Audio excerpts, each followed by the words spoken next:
Assalamualaikum warahmatullahi wabarakatuh. Nama saya Fakhrul Masa Karya. So, insyaAllah hari ini kita akan bincang sedikit bertajuk Nahwu Arabi, iaitu istisna. Iaitu kita fokus pada jumlah al-istisna. So, apakah ianya jumlah al-istisna? Yes, dari segi ta'rif mungkin amat complicated sikit untuk kita fahami. Daripada kitab-kitab lama, kita tahu bahasanya mereka katakan tufidu jumlah al-istisna ikhraj isim min hukmi ismin akhar wal ismu al-mukhraj huwa al-mustasna amma al-akhar fahuwa al-mustasna minhu. Mungkin kat sini amat susahlah sedikit untuk kita faham, tetapi apa yang boleh kita faham mungkin kita ambil daripada contoh direct, ataupun first kita kena faham dulu iaitu jumlah istisna iaitu sesuatu jumlah yang mengandungi makna pengecualian dengan adanya adatul istisna, iaitu huruf-huruf istisna. So sebagai contohnya itu qamat tullabu illa zaidan.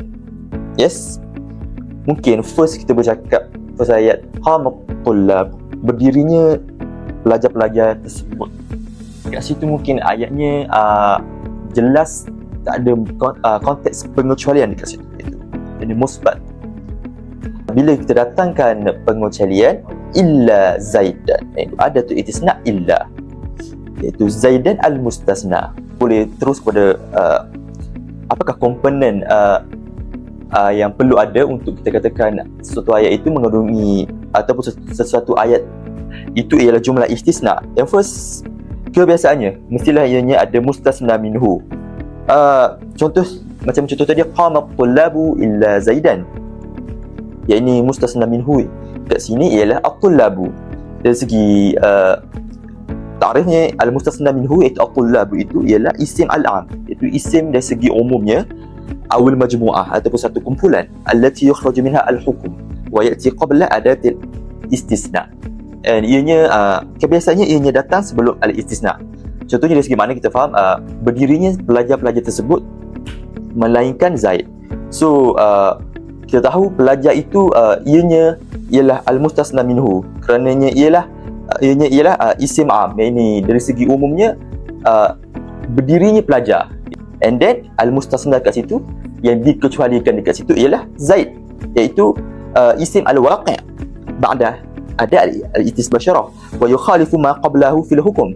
Kita tahu kat situ hukum ayat itu mengatakan berdirinya pelajar-pelajar tersebut, tetapi datangnya mustasna, datangnya isim yang dikecualikan, iaitu ianya mengecualikan ataupun bertentangan dengan hukum sebelumnya, iaitu berdirinya pelajar, tetapi dikatakan illa Zaid, mustasna kat situ mengatakan melainkan Zaid. So kat sini kita faham ianya ialah mustasna, iaitu dikecualikan, iaitu kecuali Zaid.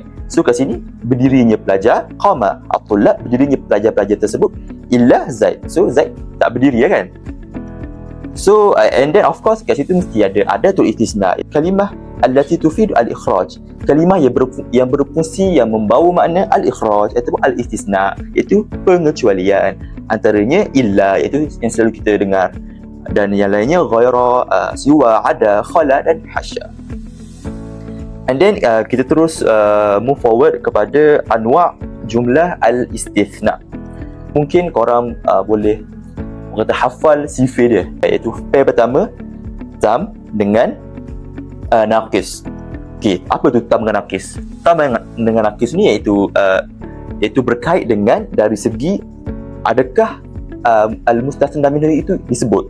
Kalaulah al-mustasna minhu itu disebut, maka kita kata ia tam. Kalaulah tidak disebut, kita berkata ia naqis. Untuk pair yang kedua, musbat dan manfi.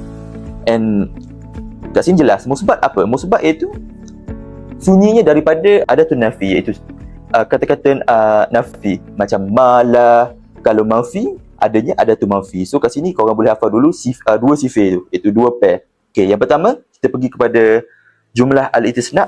Yang jenis pertama iaitu istisna tam musbat, iaitu kita tengok pada nama itu sendiri, iaitu istisna tam. Tam apa? Macam kita cakap tadi, tam di mana ia tamu dzikru mustasna minhu, maknanya disebut al-mustasna minhu. And musbat maknanya tak ada nafi, yakni walam yakun masbuqan bi adatin nafi. Contohnya qama at-tullabu illa zaidan. Macam contoh first tadi, berdirinya pelajar-pelajar tersebut melainkan Zaid. Kat sini mustasna minhu at-tullabu dan mustasna Zaid. Yang dikecualikan kat situ ialah Zaid. So kat sini hukumnya mustasna mansub, kerana ianya dikecualikan, iaitu mengikut hukum al-mustasna yang asal itu mansub. And then yang kedua, kita boleh pergi kepada jenis yang kedua, jenis jumlah yang kedua, iaitu istisna tam manfi. Macam tadi juga kita boleh kenal pasti daripada nama itu sendiri, iaitu tam. Macam kita bicarakan tadi, tam iaitu maknanya disebut al-mustathna minhu, and manfi macam yang kita bincang tadi, ada tu nafi. So kat sini bermakna jumlah tersebut adanya mustasna minhu, adanya ada tu nafi. Contohnya qama at-tullabu illa Zaidun Zaidan. So macam mana boleh jadi dua kat sini, Zaidun dan Zaidan?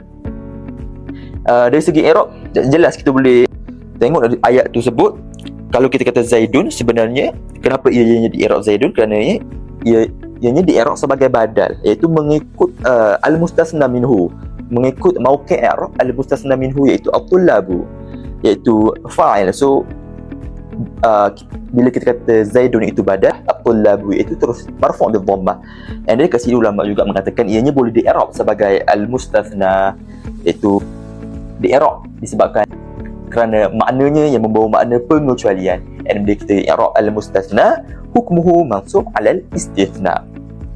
And yang ketiga, jenis yang terakhir, istithna naqis manfi. So macam tadi juga kita tengok kat nama je, naqis. Apa itu naqis? Naqis maknanya macam kita bincang tadi, dibuang al-mustathna minhu. Dan manfi, apa manfi? Manfi of course ianya ada nafi kat situ. Contohnya kita cakap ma qama illa Zaidun. So kita tahu mustathna minhu kat situ tidak ada. Macam sebelum ni kita cakap ma qama at-tullab, iaitu mustathna minhu wujud di situ, tapi untuk ayat ini tidak ada. Dan dekat ayat ini juga ada tu nafi, iaitu ma. So bila kat sini kita boleh lihat dari segi jumlah tersebut, kita just translate, kita akan faham. Contohnya ma qama illa Zaidun, tidak berdiri melainkan Zaid. So kat sini kita faham Zaid itu menjadi fa'il dari segi makna, maknanya tidak berdiri melainkan Zaid. So siapa yang berdiri? Zaid lah kan. So kat sini kita just i'rab secara direct, maknanya kita i'rab dari segi kita faham makna ayat tu, ma qama illa Zaidun, tidak berdiri melainkan Zaid. So Zaid kita faham fa'il untuk qama. So kita i'rab hasba mauqi'i al-i'rab, jadi kita i'rab sebagai fa'il marfu' bi dhammah az-zahirah. So saya rasa setakat itu daripada saya untuk al-istisna. Mungkin 3 basic utama untuk jumlah istisna yang perlu kita fahami, and saya harap perkongsian ini beri manfaat untuk kita lebih memahami istisna itu dari segi dasar, dari segi basicnya terdahulu. And aktafi bihadzal qadar. Assalamualaikum warahmatullahi wabarakatuh. Freaky girl under the sheets. But your love when things start slowing down. I know you got me, baby.